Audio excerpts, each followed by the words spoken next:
Number 7. Okay, miss. Properties of integration question number 7. என்ன சொல்லியிருக்காங்க?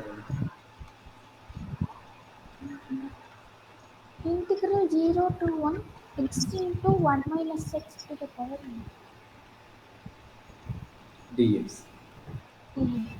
சரி, இப்போ கடைசியாக நான் சொன்ன அந்த ப்ராப்பர்ட்டி என்னது 0 to a f of x into ds equal to integral 0 to a f of a minus x into ds. அப்போ என்னச்சு I equal to integral 0 to 1 சொல்கிறேன். என்ன வருது சொல்லி எக்ஸ் இடத்துல ஏ மைனஸ் எக்ஸ் எழுத சொல்கிறோம். ஏவோட வேல்யூ என்னங்க 1. 1. அப்படி என்ன சொல்கிறேன் 1 minus x 1 minus x into dx. into dx. இங்கே இது 1 minus x இது 1 minus x whole to the power n. 1 minus x இருக்கிற இடத்துல 1 minus x மாத்திராது. x 1 minus இருக்கிறது 1 x. minus x. ஓகேங்களா? அதுக்கப்புறம் Okay, sir. n into dx. கரெக்டாக தானே? ஆமாம் சார்.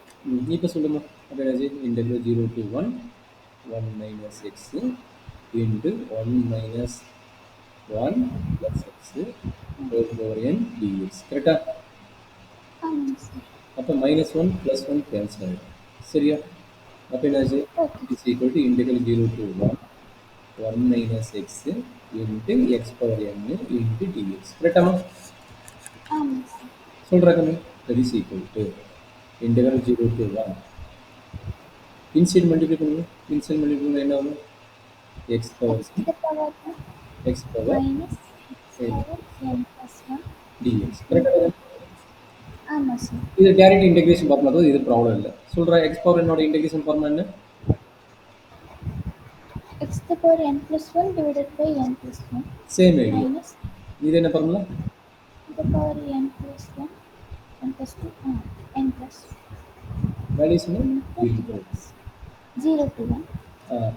அப்போ அப்பர் லிமிட் அப்ளை பண்ணால் லோயர் லிமிட் 0 போட்டால் 2 0 வரும். அப்போ அப்பர் லிமிட் அப்ளை பண்ண என்ன கிடைக்கும் 1 by n plus 1 minus 1 by n plus 2.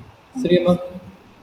Okay, sir. அப்போ என்ன கிடைக்குது that is equal to n plus 2 n plus 2 n plus 2 minus n minus 1 divided by n plus 1 into n plus 2. என்னாச்சு minus n plus n cut ஆயிடுச்சு. கரெக்டாமா? ஆமாம் sir. அப்போ I equal என்னடா கிடைக்குது 2 minus 1 1 அப்போ 1 by 1 n plus 1 into plus 1 n n plus 2. plus 2. அவ்வளோதான் நம்மளுடைய சரியா? அப்போ கொஸ்டின் 7 உங்களுக்கு ஓகேவா கம்ஃபர்டபுளாக இருக்கீங்களா? Yes. சரி. அப்போ அதே ஐடியாவில்